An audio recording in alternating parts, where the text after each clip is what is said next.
Good evening दोस्तों, राधे राधे, जय माता दी। आप सब कैसे हैं? आशा करती हूँ आप सब बहुत अच्छे होंगे, स्वस्थ होंगे, मस्त होंगे, आनंद से होंगे। और आज है 20 मई, दिन है मंगलवार और शाम का समय है। शाम के बजे हुए हैं करीबन 6:30 बज गया है। 6:30 बजा हुआ है और सुबह बनाई हुई थी खिचड़ी, तो अभी शाम को बनाएंगे कद्दू और चने की दाल चावल। बस और कुछ नहीं बनाएंगे क्योंकि आज है मंगलवार, तो भंडारा चल रहा है ना, तो हस्बैंड जी की दावत ही है। पर मैं सोच रही थी शायद ना जाएं तो खा लेंगे, लेकिन क्या हुआ, मैंने बनाकर तो रख दिया था सुबह, इसीलिए नहीं बनाया था। सोचा था ये सुबह बनेगा खाना, पर सुबह बोले भंडारा है, तो हमने सोचा दोपहर में भंडारा वगैरह खाएंगे। फिर वापस आए तो भी दावत में ही चले गए, भंडारे में चले गए, तो फिर दाल चावल हम ही ने खाया था और फिर नहीं खाया था। इतना टेस्टी दाल लगती है मुझे, आलू वो कद्दू चने की और खटाई मसाला सब डाल के बनाओ ना तो बहुत टेस्टी लगती है। तो ये कद्दू जो है हमारे खेत का ही, बहुत फ्रेश है, तो घर वालों ने ही दिया हुआ था आधा कद्दू, तो आधे में का आधा बना लेंगे और आधे की सब्ज़ी बन जाएगी। बहुत लोग कद्दू जब दाल में डालते हैं ना तो कद्दूकस से पतला पतला काट के डालते हैं और छिकला भी डालते हैं, पर मैं छिकला हटा दूँगी और ऐसी सब्ज़ी जैसे बड़े बड़े पीसेस में काट काट के डालो ना तो अच्छा लगता है देखने में, कि पता चलता है कद्दू है। अगर कद्दूकस कर दो ना तो एकदम उसी में मेल्ट हो जाता है, देखने में पता नहीं चलता है इसमें दाल में कद्दू पड़ा है या नहीं, बस स्वाद में आता है।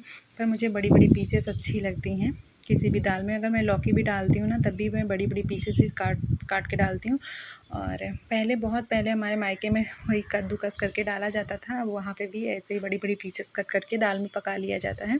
तो चलिए फटाफट से बना लेते हैं। तो कद्दू को हमने अच्छे से धुल लिया था और चने की दाल दोपहर में ही भिगो कर रख दी थी, तो अच्छे से भीग गई थी और धुल लिया है।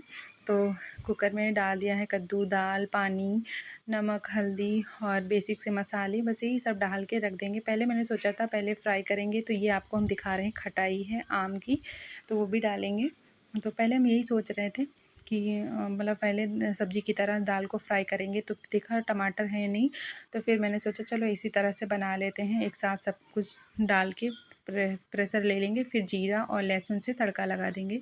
वरना मैं जब टमाटर वगैरह होता है ना तो पहले ही फ्राई करके प्रेशर में डाल देती हूँ, तो प्रेशर ले लेती हूँ, फिर दोबारा से फ्राई करने का कोई मतलब नहीं होता, वैसे भी बन जाता है। तो दाल मैंने इंडक्शन पे चढ़ा दी है और ये थोड़े बहुत दोपहर के बर्तन पड़े हुए थे, तो मैंने सोचा दाल उधर पकती रहेगी और इधर बर्तन भी साफ़ कर देते हैं, और ये जितनी जूठन है तो डाल देते हैं नांद में जा कर के। तो यहाँ पे मैं आ गई हूँ अपनी भैंस और गाय के पास, तो यहाँ पे देखिए बंधी हुई है, यहीं पे डालते हैं। बहुत ज़्यादा जैसे सुबह की शाम तक ऐसे जूठन डालते हैं, बार बार सीढ़ियाँ नहीं उतरते हैं, क्योंकि अभी भी मेरे पेट में दर्द होने लगता है ना, इस वजह से ज़्यादा सीढ़ियाँ नहीं उतरते हैं। और बाहर का नज़ारा देखिए कितना शांत और सुंदर सा है। और देखिए हम जब भी इसको, जब हम रोटी कुत्ते को खिलाने के लिए आते हैं तो ये खाएगा नहीं, और जब हम जानवरों को डालते हैं तो ये उसके पीछे जाएगा, भौंकेगा। तो जूठन वगैरह डाल दी थी। अब चलिए फटाफट से धुल लेते हैं बर्तन, और बर्तन ज़्यादा नहीं है दोपहर के। अभी जो दोपहर में जब मैं सोकर उठी थी ना, सुबह खिचड़ी बनाई हुई थी, तो वही खिचड़ी जो है घी और जीरे से मैंने फ्राई कर ली थी दोबारा से, तो फिर वही मैंने नाश्ता कर लिया। उठने के बाद भी मन करता है कुछ खाएं, तो हमने और लड्डू ने वही गर्म करके खा लिया था, तो वही बर्तन पड़े हुए हैं, धुल रहे हैं। अभी भूख ज़रा सी भी नहीं, पे बनाना तो पड़ता है खाना। अगर मुझे पता होता मेरे हस्बैंड जी का भंडारा तो मैं बिल्कुल ना बनाती, क्योंकि मैंने तो खा ही लिया था। लेकिन 9-10 बजे, 11 बजे तक भूख फिर लग जाती है मुझे, तो तभी मैंने खाया हुआ था।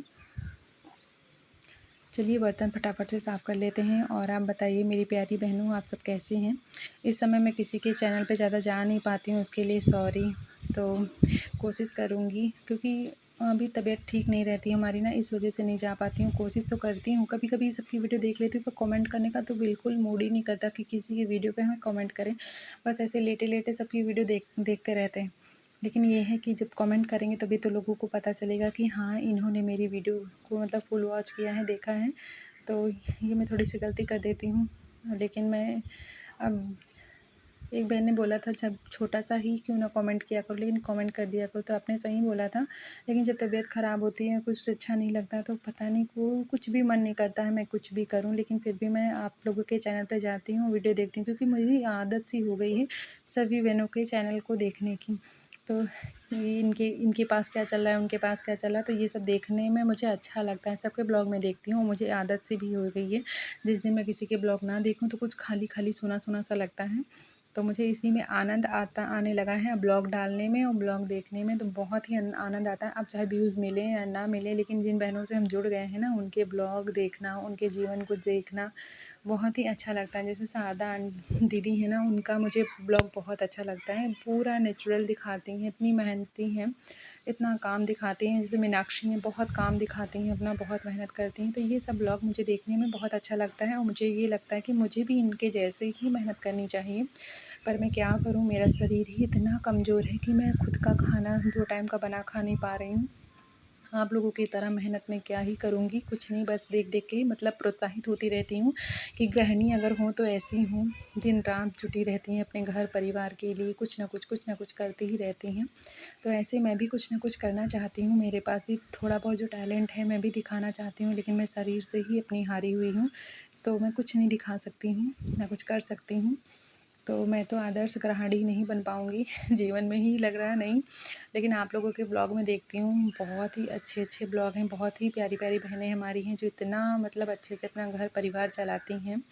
ये देखने में यार मुझे बहुत अच्छा लगता है। आप लोग यूँ ही अपने परिवार से स्नेह, प्यार, मेहनत करती रहिए, आगे बढ़ती रहिए। तो हम भी कुछ सीखते ही रहेंगे आप लोगों से कि आज हमारी बहनों ने ये कुछ किया, वो किया। तो आज तो बहुत ढेर सारी बातें कर ली आप लोगों से।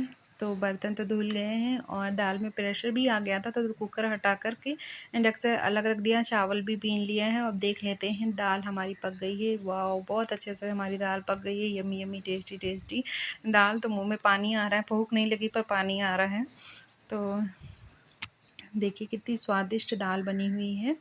अभी डाल देते हैं चावल धुल करके।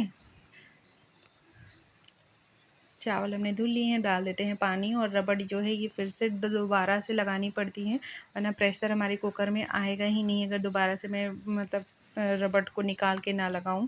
तो इस कटोरी में निकाल देते हैं लड्डू की दाल, क्योंकि लड्डू की दाल में लहसुन का तड़का तो लगाएंगे नहीं इसलिए। और अपनी दाल में थोड़ा सा लहसुन और जीरे का तड़का दे देंगे।